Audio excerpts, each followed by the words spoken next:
All right, so let's talk about this war, the Mexican-American War. So we know Mexico does not agree to the boundary that Santa Anna had been forced to sign, and so they refused to acknowledge this because moving that border had allowed Polk to take control of territory that had never belonged to us. And so, according to Mexico, Polk taking over this territory is a violation of Mexico's sovereign nation rights, which is true because it's not theirs. And ordering troops there in 1846, which Polk does, is an invasion of Mexico. And what had happened is in January of 1846, James K. Polk had ordered a force of U.S. troops to the banks of the Rio Grande to build a fort on the American side. But there is no American side if you ask Mexico. And while these troops are out there, they encounter a Mexican cavalry unit that is on patrol. And again, if you ask Mexico, this land belongs to them. If you ask the United States, it belongs to them. Somebody is wrong. And so this cavalry unit is on patrol in Mexico. And a group fires a shot, as they do. We don't know who fires first. A shot is fired, and 16 American soldiers are killed. And because of this, Polk declares that Mexico has invaded our territory and shed American blood upon American soil.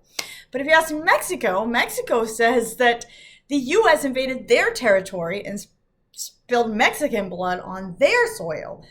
And so Polk goes to Congress and declares or demands that U.S. declare war on Mexico. And for some reason, Congress agrees in May. So that happened in January. Congress agrees in May. And so from there on out, we are at war with Mexico. And there is an anti-slavery faction in Congress that is arguing that the whole reason behind this is a setup by Polk and the pro-slavery faction as a way to instigate hostility so that the U.S. could annex more slave territory. So that's probably why it took till May. And so our future famous friend, Abraham Lincoln, who at the time is an Illinois representative, issue what is called the Spot Resolution.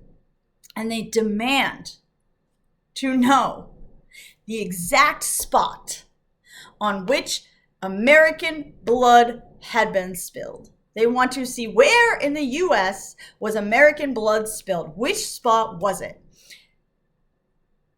If you pay attention, it's questionable, is it actually American? But either way, we end up at war. And yes, a lot of the Whigs denounce war while a lot of the Democrats support Polk's decisions. And we do get volunteers from everywhere, except New England, where abolitionist activity has really taken hold. So abolitionists are starting to become more vocal in New England. And they're not going to volunteer for this army because they don't want to fight for more slave territory. And so there is this enthusiasm, at least in the South, for war, and it's supported by the typical stereotypes where, we are blaming other people for what we have done. So we are stereotyping Mexicans, we're calling them ignorant, lazy, corrupt, controlled by the Roman Catholic Church. That makes them an easy enemy and a necessary enemy. And once you can scapegoat your enemy, then you are going to get people on your side.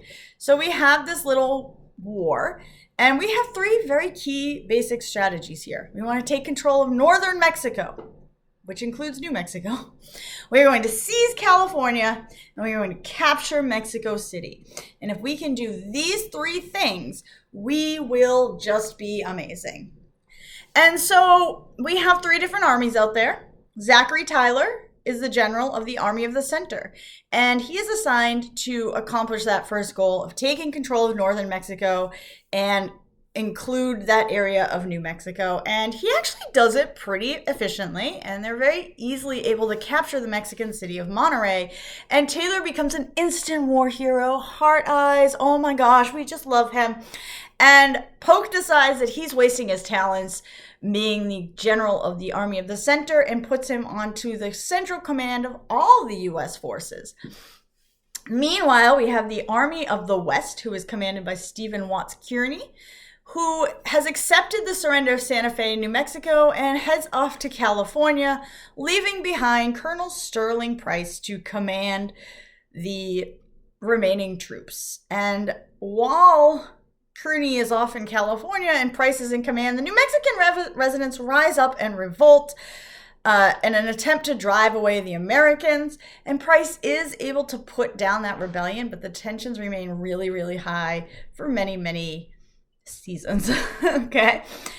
Meanwhile, Kearny is just a little too late to California. Unfortunately, he arrives to find out that it has already been taken by a U.S. naval commander named John D. Sloat and a former Army captain named John C. Fremont. And the two Johns have teamed up to take California without telling anybody, because Sloat had been anchored off the coast and had heard that the war began.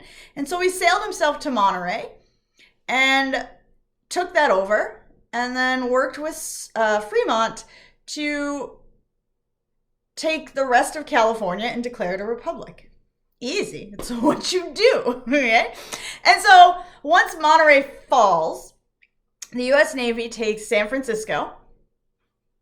You know, there's no resistance because most of the people in San Francisco are there for the gold. And I guess technically they're not there for the gold. No, you're right. Good eye. This is 48. The gold rush hasn't technically started yet. So there's no resistance in San Francisco, though. And so Kearny is able to negotiate a position in California of governor. That's what you do. If only that were that easy, you guys. If only. But it's not. Or maybe it is. I don't know. I've never tried to be governor. Meanwhile, we have the Army of the South led by General Winfield Scott, who will come up again later on as a foreshadowing. Scott is competing with Taylor for the future presidency, and both of these men believe that whoever captures Mexico City, that's our third goal there, will become a war hero and they will become president. And Polk is also convinced of this, and he does not want Zachary Taylor to become president. Zachary Taylor's known as Old Rough and Ready, and we don't want him to be president for many reasons. We just don't like each other. And so Polk assigns Scott to the campaign because he doesn't want Taylor to become even more popular. And so in March of 1847, General Winfield Scott marches into Mexico. Forward in Mexico, they capture Veracruz. He moves northwest to the capital. There is fighting all through the march. The Mexican army is not just letting him come through. Everybody's fighting. They fight all the way to Mexico City. And on September 14th, 1847, Winfield Scott and his army enter Mexico City's Central Plaza, and the Mexican government is forced to negotiate for peace with the United States, and they are forced to sign a treaty because we love to make people try and sign treaties.